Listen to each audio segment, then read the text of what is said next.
सब कार्यक्रम ज्वाइन करेंगे, जो पत्रकार साथी है वही पत्रकार वार्ता में रहेंगे। लाइट बंद ना करो, लाइट ऑन तो पंखे बंद करो, इसी में चल रहा है। हाँ,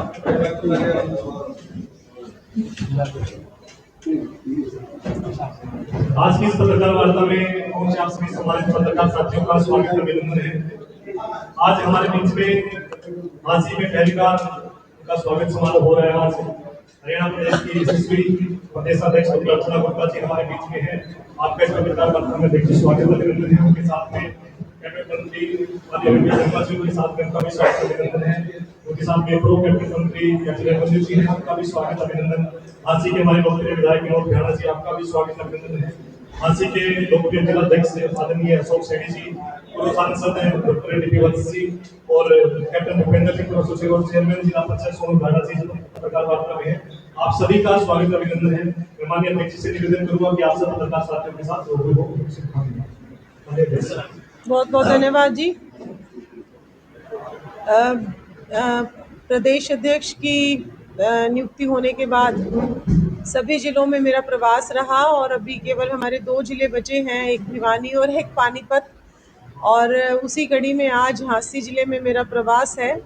और इस प्रवास में अभी अलग अलग कार्यक्रमों की एक श्रृंखला रहने वाली है और आप सबके बीच में आज मैं आई हूँ। तो आने वाले जो पार्टी के हमारे कार्यक्रम हैं, इसमें हम गुरु रविदास जी का जो 650वां प्रकाशोत्सव है, उसको भारतीय जनता पार्टी पूरे के पूरे भारत में बहुत ही हर्षोल्लास के साथ मनाने जा रही है। उसी कड़ी में हमने 29 जुलाई जिस दिन गुरु पूर्णिमा थी, उस दिन से हमने इस कार्यक्रम का शुभारंभ किया और इस कार्यक्रम को हमने समरसता संकल्प अभियान, जो संत गुरु रविदास जी की टीचिंग्स थी, जो उन्होंने भक्ति आंदोलन के समय संदेश दिया कि कोई छोटा बड़ा नहीं है, समाज में सभी लोग बराबर हैं, एक सामाजिक समरसता का, सामाजिक सद्भावना का जो संदेश उन्होंने दिया, आज वो संदेश जन जन तक पहुँचे, हर भारतीय तक पहुँचे। इसी संकल्प के साथ भारतीय जनता पार्टी ने 5 चरणों में इस कार्यक्रम को बनाने का फैसला किया। पहले चरण में हमने हर रविदास मंदिर हो, जहाँ रविदास मंदिर नहीं है वहाँ दूसरे मंदिरों में दीपोत्सव के कार्यक्रम से इस कार्यक्रम की शुभारंभ करी और उसके बाद गुरु रविदास जी की जन्म स्थली वाराणसी से पवित्र मिट्टी यूपी के मुख्यमंत्री आदरणीय योगी आदित्यनाथ जी ने स्वयं अपने हाथों से 134 कलशों में डालकर 134 स्थानों पर भारत में अलग अलग जगह पर ये कलश पवित्र मिट्टी को लेकर पहुंचा। कलश वंदन यात्रा के नाम से इस कलश का हरियाणा में भी गुरुग्राम में हमने शीतला माता मंदिर में इस कलश को स्थापित किया और उसके बाद 27 जिलों में ये कलश की पवित्र मिट्टी बांटकर हमने 27 जिलों में पहुंचाई। हरियाणा के यशस्वी मुख्यमंत्री जी ने 27 जिलाध्यक्षों को स्वयं ये मिट्टी के कलश दिए और हर जिले में अब ये पवित्र मिट्टी के कलश किसी न किसी मंदिर में, प्रमुख मंदिर में स्थापित हमने किए और फिर यहाँ से सभी मंडलों में और मंडलों से आखिरी गांव तक, हर गांव में ये पवित्र मिट्टी पहुंचेगी। हर गांव में इस कलश यात्रा के भव्य स्वागत हो रहे हैं और सभी समाजों के लोग बढ़ चढ़कर इन यात्राओं में भाग ले रहे हैं और बाद में हर आखिरी मंदिर तक पहुंच के इस मिट्टी को वहां पर मंदिर की मिट्टी के साथ या तुलसी के पौधे के साथ विलीन किया जाएगा। और इसी की अगली कड़ी में हम जितने भी समाजों के साधु संत हैं, हर समाज के साधु संत को एक प्लेटफॉर्म पे लाकर सामाजिक समरसता का संदेश देते हुए वो सभी संत जो है एक प्लेटफॉर्म पे आए, इकट्ठे भजन संध्या करें, इकट्ठे गुरबाणी के पाठ करें, ताकि एक और ज़्यादा अगले स्टेप तक हमारा सामाजिक समरसता का संदेश जाए। और इसी कड़ी में हर विद्यार्थी, जो हमारे एससी समाज के हॉस्टल्स हैं, जो बस्तियां हैं, वहाँ पर सरकार भी पहुँचेगी भारतीय जनता पार्टी की और हमारे कार्यकर्ता भी पहुँचेंगे। जिन लोगों को सरकारी योजनाओं का, गरीब कल्याणकारी योजनाओं का लाभ चाहिए, जो भी पात्र हैं, उन पात्रों तक उन योजनाओं के बारे में उनका प्रचार प्रसार और उन लोगों को उन योजनाओं का लाभ दिलवाने में सरकार और संगठन इकट्ठे मिलके प्रयत्न करेंगे कि उनको उन योजनाओं का लाभ मिले। और आखिरी इसका जो स्टेप होगा वो जालंधर से हमारी समरसता यात्रा चलेगी और वो जालंधर से वाराणसी पहुंचेगी उनके गुरुजी की जन्मस्थली तक, और रास्ते में जो जो जिले आएंगे वहां पर इस यात्रा का भव्य स्वागत होगा। सीधा सा एक क्वेश्चन है, आप बहुत यानी कि बेहतरीन डॉक्टर हैं, रेडियोलॉजिस्ट हैं, कोर्टमेटिस्ट, और बहुत यानी कि समाज सेवा का एज ए डॉक्टर बहुत आपको अपॉर्चुनिटीज मिली, तो विच इंस्पायर्ड यू इन पॉलिटिक्स राजनीति में कैसे आना हुआ इस पर्टिकुलर? मैं जब एज ए रेडियोलॉजिस्ट जब मैं डॉक्टर काम करी थी तो एक बार मैंने एचटी में मोदी जी का एचटी कनक्लेव में मोदी जी का भाषण सुना जब वो गुजरात के मुख्यमंत्री थे। जब वो गुजरात के मुख्यमंत्री थे तो उनका एक जब विषय आया, उन्होंने कहा कि मैं गांव-गांव में खुद प्रवास करता हूँ, मैं करता हूँ, मेरे मंत्री करते हैं और मेरे अधिकारी करते हैं, और जो भी लड़कियां स्कूल छोड़ के जाती हैं, हम उन लड़कियों को पहले हमने कारण ढूंढने कि बच्चियां स्कूल क्यों छोड़ रही हैं, पढ़ाई क्यों छोड़ रही हैं। हमने उनको साइकिल्स प्रोवाइड करी, हमने स्कूलों में शौचालय बनवाए, हमने बच्चियों की काउंसलिंग करी। तो वो जो एक विषय था कि एक मुख्यमंत्री गांव में खुद रात्रि प्रवास करके इतना संवेदनशील है कि बच्चियों की पढ़ाई ना छूटे, तो वहाँ से मुझे लगा ये कोई 12, 13, 14 साल पुरानी बात होगी, मैं एग्जैक्टली नहीं बता सकती कि कब इस कनक्लेव के बाद। तो उस कनक्लेव के बाद मैं मोदी जी की रेगुलर फॉलोअर बनी कि ये क्या करते हैं, कैसे करते हैं, और धीरे धीरे मुझे लगा कि मैं सुबह से पेशेंट्स देखना शुरू करती थी और रात तक पेशेंट ही देखती थी, करीब करीब 70, 80, 100 पेशेंट्स मैं हर रोज़ देखती थी। तो मुझे लगा कि धीरे धीरे मुझे भी थोड़ा सा सामाजिक जीवन में स्टेप आउट करना चाहिए। तो फिर वो धीरे धीरे मैं विश्व हिंदू परिषद के साथ जुड़ी, फिर विश्व हिंदू परिषद से महिला मोर्चा भाजपा में आई। जब मैं महिला मोर्चा भाजपा में आई तो मुझे एक चीज़ समझ में आई कि जो सोशल काम मैं करना चाहती हूँ उसके लिए मुझे प्लेटफॉर्म मिल गया। और क्योंकि आज हमारे जो संगठन है, हमारे संगठन में भी जो मूल भाव है वो यही है कि सेवा ही संगठन। तो उसके माध्यम से मुझे एक प्लेटफॉर्म मिला और उस काम को फिर मैंने एज जिलाध्यक्ष बढ़ाया। और अभी भी मैं आप सबके चैनल्स के माध्यम से बताना चाहती हूँ कि अब हम बीजेपी हरियाणा का एक प्लेटफॉर्म शुरू कर रहे हैं। जैसे मेरा हर जिले में 25वां जिले का आज प्रवास है और आईएमए की मैं सक्रिय मेंबर हूँ, मेरा परिवार है, तो जहाँ भी जा रही हूँ तो आईएमए के लोग कि हमको बीजेपी के साथ जुड़ना है। लेकिन अब वो बीजेपी के साथ तो जुड़ेंगे, एक पटका पहन लिया, लेकिन नेक्स्ट व्हाट? अब वो हर रोज हमारी मीटिंग में तो नहीं आ सकते काम छोड़ के, but they also need a platform to work for the society, for to work for Haryana. तो अब हम एक बीजेपी हरियाणा का एक पोर्टल बना रहे हैं, जिस पोर्टल के माध्यम से आप पहले मिस्ड कॉल मार के आप बीजेपी के मेंबर बन सकते हैं, और फिर आपकी कौन से विषय में रुचि है, जैसे मान लो आपकी पेड़ लगाने में रुचि है, आपकी मेंटल हेल्थ में काम करना चाहते हो, आप हैंडीकैप बच्चों के लिए काम करना चाहते हो, आप जल संरक्षण के लिए काम करना चाहते हो, तो उसमें हम 15-20 ऐसे प्लेटफॉर्म्स बनाएंगे। लेकिन उसमें थोड़ी सा अभी वेट इसलिए हो रही है कि मेरी फर्स्ट टीम की जैसे घोषणा हो गई है, अभी अगली टीम्स की घोषणा करने के लिए I am working on that, और इस प्लेटफॉर्म पे भी काम हो रहा है। तो एक बार जब सारी टीमों की घोषणा हो जाएगी तो फिर जो जिले में, मान लो आज झांसी के अभी आईएमए के डॉक्टर्स ने भी मेरा वेलकम किया, अब वो भी बीजेपी के साथ जुड़ना चाहते हैं, लेकिन उनको जुड़ने के बाद में कोई काम तो दे सकूं कि बीजेपी में आप जुड़ के क्या करोगे, what will you do, because everyone जो आता है वो एक एनर्जी लेकर आता है, लेकिन हम उसको काम नहीं दे पाते।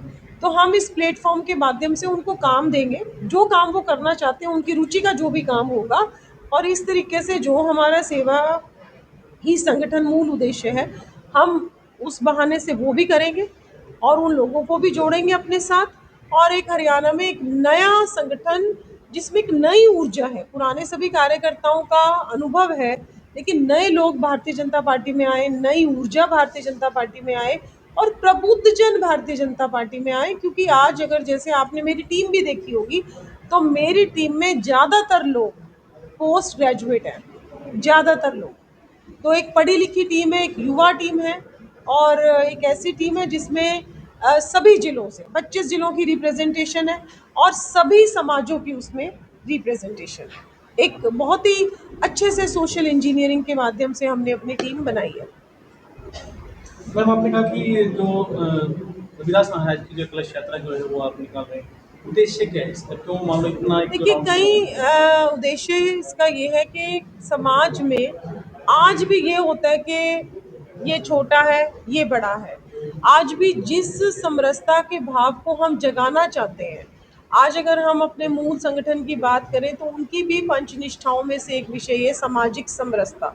क्योंकि जब तक ये छोटे बड़े का भाव खत्म नहीं होगा, मैं तो वैसे भी डॉक्टर हूँ और मैं हर इंसान को एक ह्यूमैनिटी के तौर पर, मानवता के तौर पे देखती हूँ। तो जब तक हर इंसान बराबर है और हर जना अपनी भूमिका अदा कर रहा है, अब आज मान लो मेरे को प्रदेश अध्यक्ष की भूमिका मिली है तो मैं उस भूमिका में हूँ, लेकिन क्या एक सफाई कर्मचारी जो सड़क पे सफाई कर रहा है उसकी भूमिका कम है? हर व्यक्ति की एक समाज में भूमिका है और हर भूमिका बहुत महत्वपूर्ण भूमिका है। अगर आज एक सैनिक देश के बॉर्डर्स की सुरक्षा कर रहा है तो एक सफाई कर्मी हमारी संक्रमणों से सुरक्षा कर रहा है, उसकी भूमिका कम नहीं है। हम उसके काम को कम नहीं आंक सकते। वो हमसे ज़्यादा काम कर रहा है, वो हमसे ज़्यादा देश के कल्याण में अपनी सर्वस्व न्योछावर कर रहा है, तो फिर वो छोटा कैसे हुआ? तो इसलिए एक समरसता का भाव कि सारी कास्ट बराबर है, कोई छोटा बड़ा नहीं है, सबकी भूमिकाएं बराबर हैं, सबकी भूमिकाएं महत्वपूर्ण है। तो ये संदेश लेकर हम नीचे तक जाना चाहते हैं। इसीलिए इसी संदेश को लेकर हमने ये कार्यक्रम, मेन भारतीय जनता पार्टी के कार्यकर्ता इस कार्यक्रम में लगे हुए हैं। ये नहीं है कि हमने केवल एससी मोर्चा को एक प्रोग्राम दे दिया, पार्टी इस प्रोग्राम को कर रही है, एससी मोर्चा साथ में सहयोग कर रहा है और साथ ही साथ डॉक्टर साहब, it is not a matter of polarisation. Behind the curtain. आपको लगता है बिहाइंड द कर्टन? अगर आप बिहाइंड द कर्टन की बात कर रहे हो, अगर आपने उस दिन हमारे हरियाणा प्रदेश के यशस्वी मुख्यमंत्री जी के जब उन्होंने रविदास जी की जो जन्मस्थली से पावन मिट्टी आई थी, शीतला माता मंदिर में, जैसे हमने उस मिट्टी को स्थापित किया, हमने कहा कि एक ऐसे मंदिर में स्थापित करेंगे जहाँ बहुत लोग आते हैं जो इस मिट्टी की पूजा अर्चना करेंगे।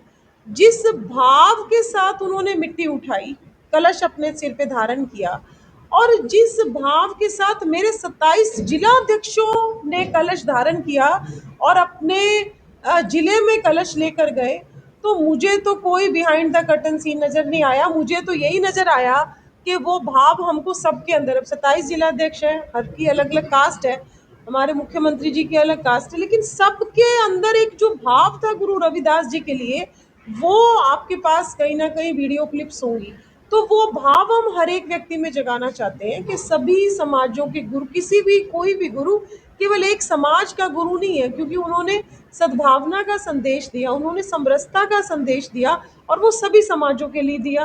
तो आज ये, अगर हम मान लो किसी भी समाज को, किसी भी वर्ग को अगर पीछे छोड़ के चलेंगे, तो जो 2047 तक विकसित भारत, विकसित हरियाणा, विकसित विधानसभा का हमारा सपना है, वो सपना तभी पूरा हो सकता है जब सभी समाज उसी रफ्तार के साथ दौड़े।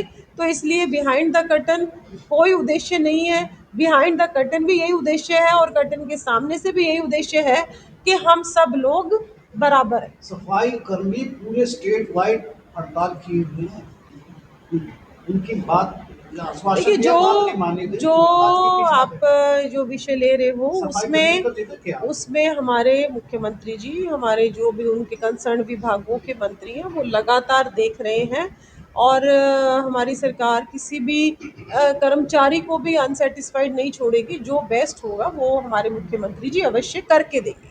भाजपा जो है सोमनाथ स्वाभिमान पर्व भी बड़े धूमधाम से मनाए, उसके बाद अब आप ये पर्व भी मनाए, कभी जयंती को भी आप बड़े अच्छे लेवल पे मनाते हैं।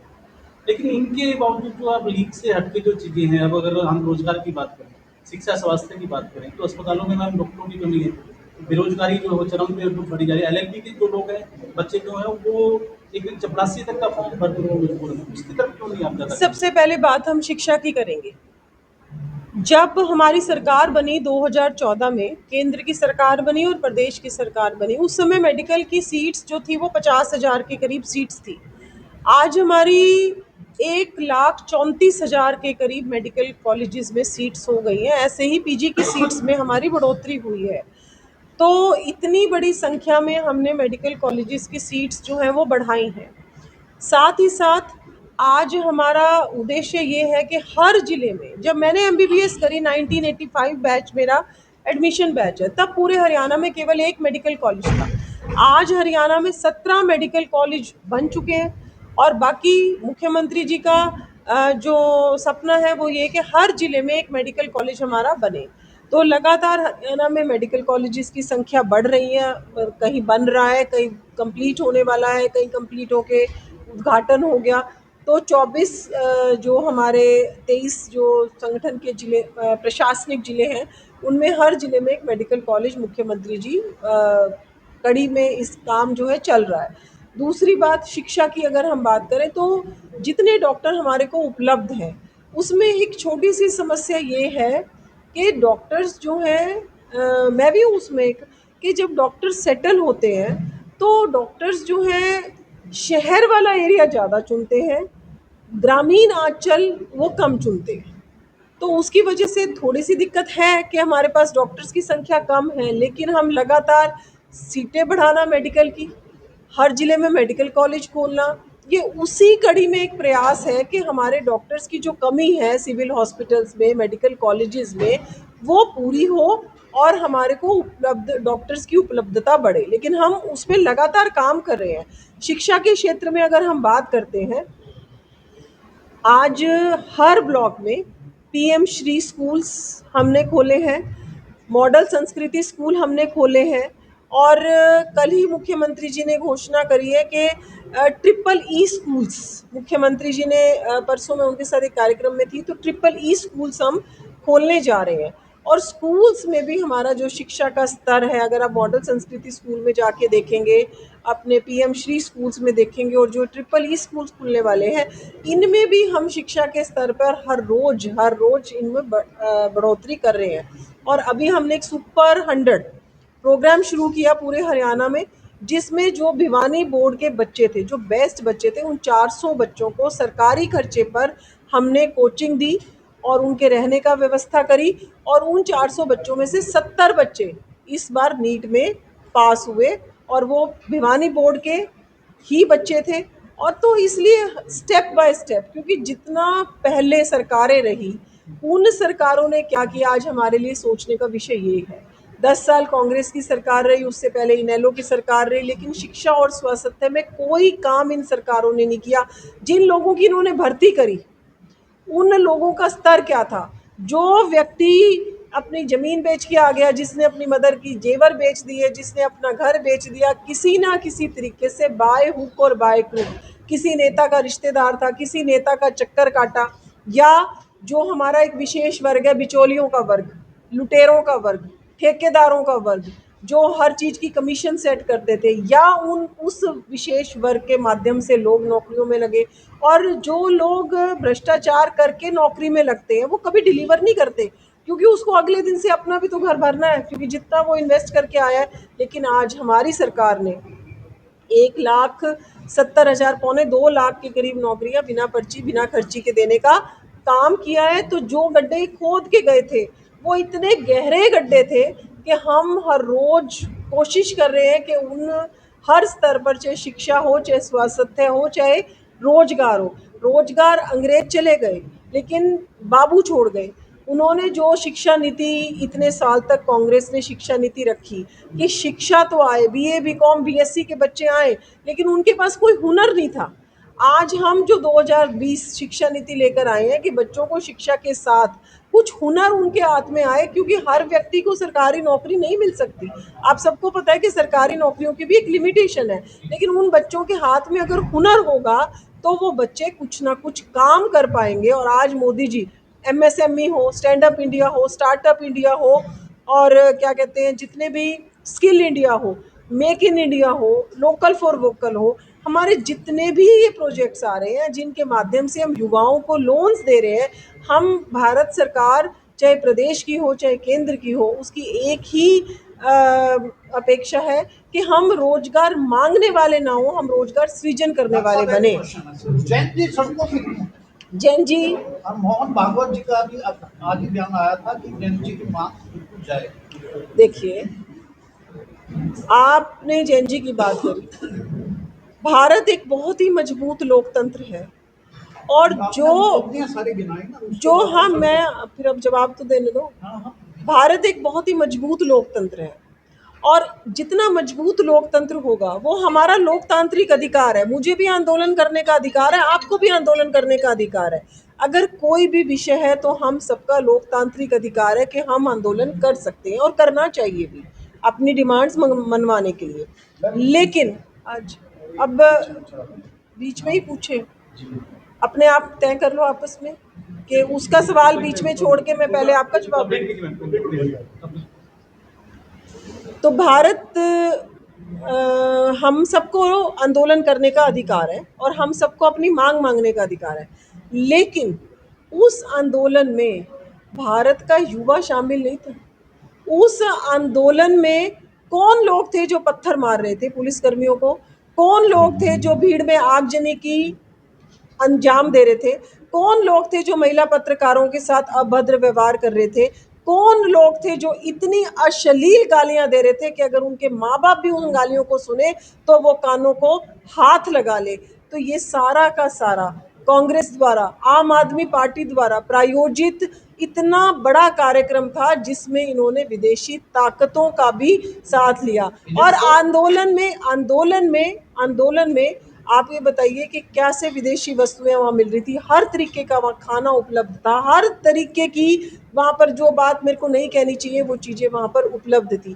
तो आज हम सबको ये शांति प्रिय आंदोलन, कोई भी डिमांड आप रख सकते हैं, कितना भी बड़ा आंदोलन कर सकते हैं, लेकिन उस आंदोलन में अराजकता, उस आंदोलन में आतंकवादी, आप सब ने देखा कितनी बड़ी संख्या में पुलिसकर्मी घायल हुए, कितनी एक महिला पुलिस कांस्टेबल की तो डेथ भी हो चुकी है, एक पुलिस वाले अधिकारी की आंख चली गई। तो ये सब शोभनीय नहीं है, लेकिन जो भी हमारे युवाओं की डिमांड्स थी वो हमारे प्रधानमंत्री जी ने बहुत ही मैं कहती हूँ कि उनकी स्वीकार, सारी की सारी उनकी डिमांड्स उनकी मानी है। लेकिन देश का युवा हमारा भविष्य है। देश के युवा के साथ हमारे देश का चाहे प्रधानमंत्री हो चाहे मुख्यमंत्री है, भारतीय जनता पार्टी की सरकार देश के युवा के साथ खड़ी है, कंधे से कंधा मिलाकर खड़ी है। और जो भी युवाओं की डिमांड्स होंगी हमारी पार्टी, हमारी सरकार उसको अवश्य मानेगी। बहुत बहुत धन्यवाद। मैम एक इशारा है सभी साथियों, इसके बाद जज्बात के लिए आमंत्रित है और कार्यक्रम की कवरेज के लिए भी